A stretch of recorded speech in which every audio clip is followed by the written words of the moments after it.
Hi everyone, it's Daniel here. Today I'll be reviewing another album. I know it's been a while, hasn't it? I've been focusing on my music lately, so yeah, please do check out my music channel. The link will be in my bio on my channel, so yeah, please subscribe to that channel, and yeah, I'll be releasing music pretty much nearly every week, so yeah. But yeah, enough of that. Yes, today I'll be reviewing another album. Which one will it be today? Well, it is going to be Queen's third studio album, released in 1974. One of the two albums that was released that year, actually. Queen 2 came out earlier, in March of 1974. And this album came out, I believe, in November of 1974. So, yeah. And of course, I'm talking about Sheer Heart Attack. So, yeah, this is a great album. I love this album. I'm starting to love this album a lot more. It's starting to become one of my top favourite Queen albums. So, yeah, here's the front cover. I love it. You've got, of course, Freddie, Brian, Roger and John. Looks like they've all had a heart attack. You know, of course, that's the name of the album, Sheer Heart Attack, which the title track was actually on another album 3 years later, on News of the World. So, yeah, that's interesting. But, yeah, other than that, yeah, I just love the artwork, I think, yeah. Like, the band look proper sweaty, but, like, tanned as well. So, yeah, it's like they've been on holiday as well. Abroad or something, but, you know. I love the black and the red, you know, they're both blending pretty well in my opinion. Yeah, so the red, yeah, it's like, I don't know, it kind of reminds me of blood, you know, but yeah.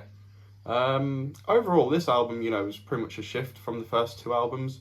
They're starting to go for more of a commercial, like, bit more of a pop sound, but you still got that same traditional Queen sound. Of course, Roy Thomas Baker produced this album, and yeah.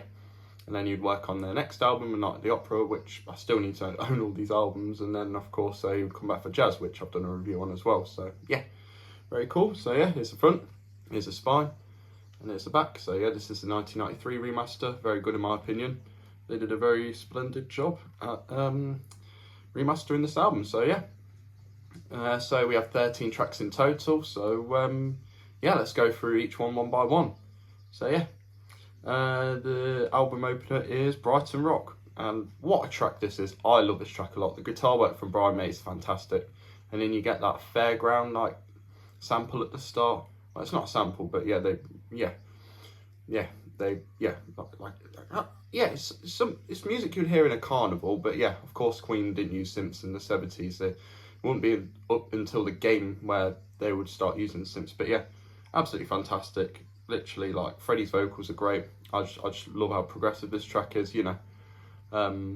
So yeah, Brian May's guitar work's fantastic. Roger's drumming is brilliant as always, and John, he's just an absolute beast of a bass player. So yeah, Brighton Rock, fantastic track. One of the best album openers by Queen by far. And yeah, if you love this track, then good on you. So yeah, Brighton Rock.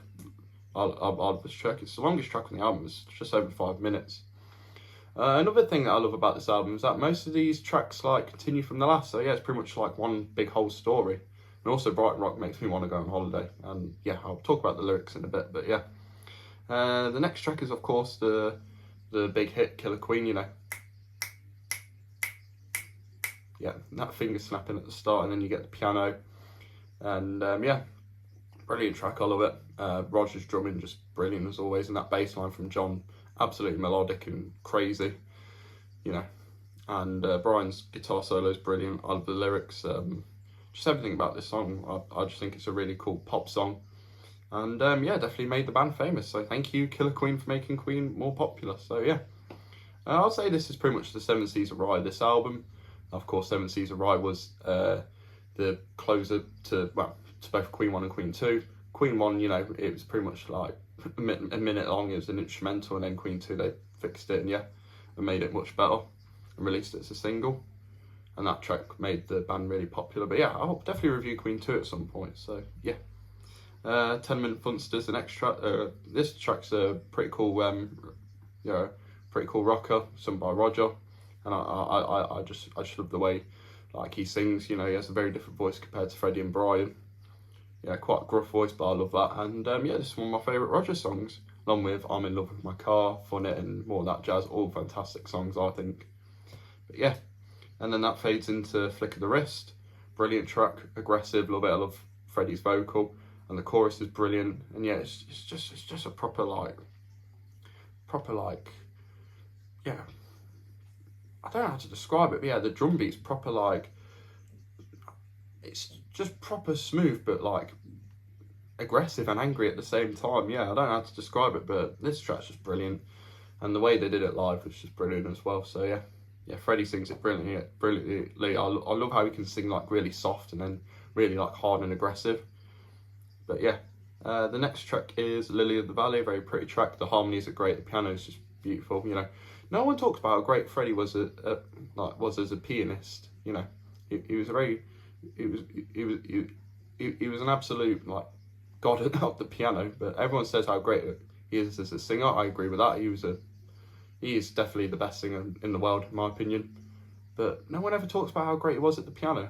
I know, it's such a shame, especially on Bohemian Rhapsody. You know how he does. You know, yeah, does that hand technique, which yeah, I'll talk about Bohemian Rhapsody another day. But yeah, Lily of the Valley is beautiful. One of the shorter tracks on the album. It's just less than 2 minutes, but yeah, it's brilliant. The next track is Now I'm Here. I love this track. Out of all the singles, all the greatest hits, this is one I know the least, but you know, I love this track anyways. You know, the panning at the start with the vocals is really cool. You know, now I'm here, now I'm there. You know, Freddie's vocals moving from the left to the right. But yeah, overall, this is just a great rocker, a great single, and yeah, I love this track a lot. One of my favourites from this album.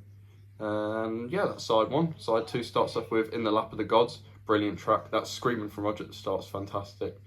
And, you know, you know, that vocal from Freddie, like, it's like deeper than it should be. But yeah, I really think that effect's like really cool. Like, yeah, I love this track, In the Lap of the Gods, and luckily this track gets revisited later on. So yeah, I'll talk about that at the end of this review. But yeah, next track is Stone Cold Crazy. Brilliant track. I love this track. They've been performing this track for quite a few years, they've been before. Sorry, I can't talk. Hang on, let me restart. Right, Stone Cold Crazy. The band have been performing this for years, even before John joined the band. The original live version was much slower, but I love this version, the studio album version. It's fast, it's rocky, you know, pretty much an early metal track as well, you know, very fast, upbeat. You know, the guitar riff is brilliant, the bass line is just fantastic, fast, you know, supersonic. And the drums from Roger, I love the drums a lot. You know, that rides, I think it's a ride, no, that, or a cowbell, I don't know, or a wooden block, I don't know. Yeah, but yeah, that stick, you know, it's just really cool, you know, and like the way Freddie sings it, it's just brilliant, you know. Like all those lyrics he can get out like in like 2 minutes and 14 seconds. It's unbelievable. And like how fast he has to sing, and yeah, Stone Cold Crazy, you know, doom, doom, doom, doom, doom, just brilliant. I love it. The chorus is brilliant, and yeah, I just love this track a lot. And I think this is one of the best Queen tracks of all time, and especially the studio version as well. But yeah, the next track is Dear Friends, which is like just over a minute long. Absolutely beautiful. Yeah, very relaxing.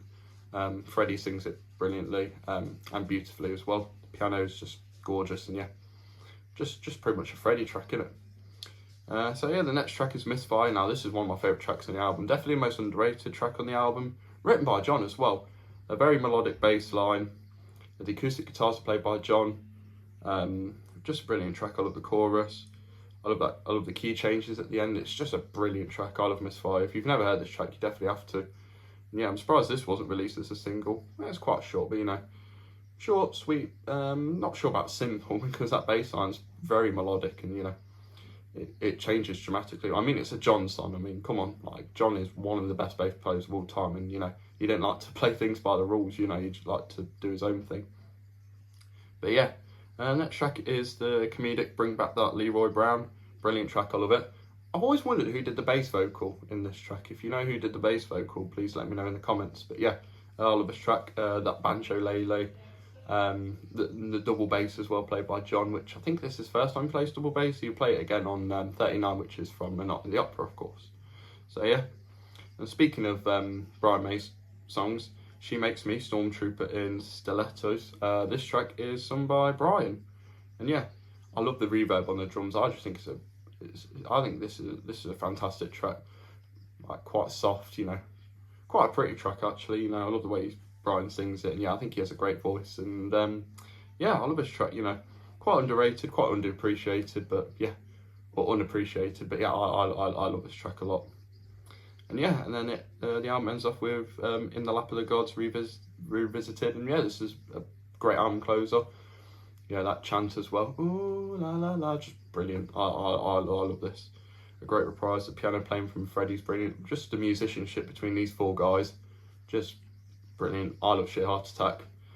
It's definitely an album I need to listen to. I would have to listen to in full, if you get what I mean. But yeah, absolutely brilliant. Yeah, there's the disc. Yeah, disc ain't anything interesting, but you know, I mean, you got great music on it. I mean, come on. And let's have a look at the booklet. And of course, we get lyrics.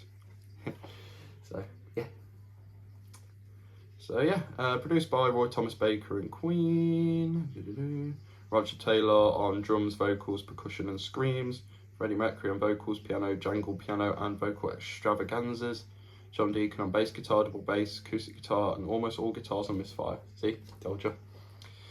See, I wasn't lying. Brian May on guitars, vocals, piano, genuine George Formby ukulele, banjo or banjo-lele and guitar orchestration. So very cool. I don't know which track Brian plays the piano on, I really don't know, but yeah. I know you played the synth on Who Wants to Live Forever, which that's a beautiful track. Just one of the best Queen tracks, actually.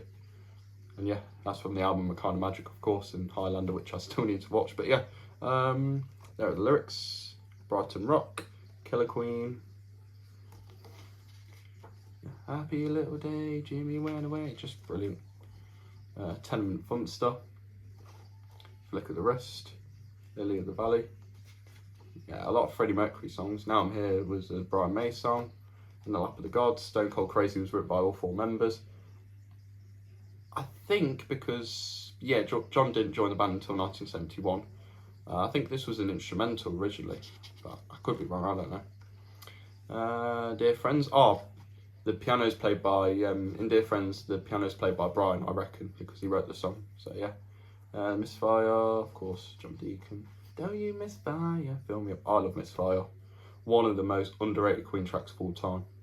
I don't even care, it's like a minute, like just under 2 minutes. It's so catchy.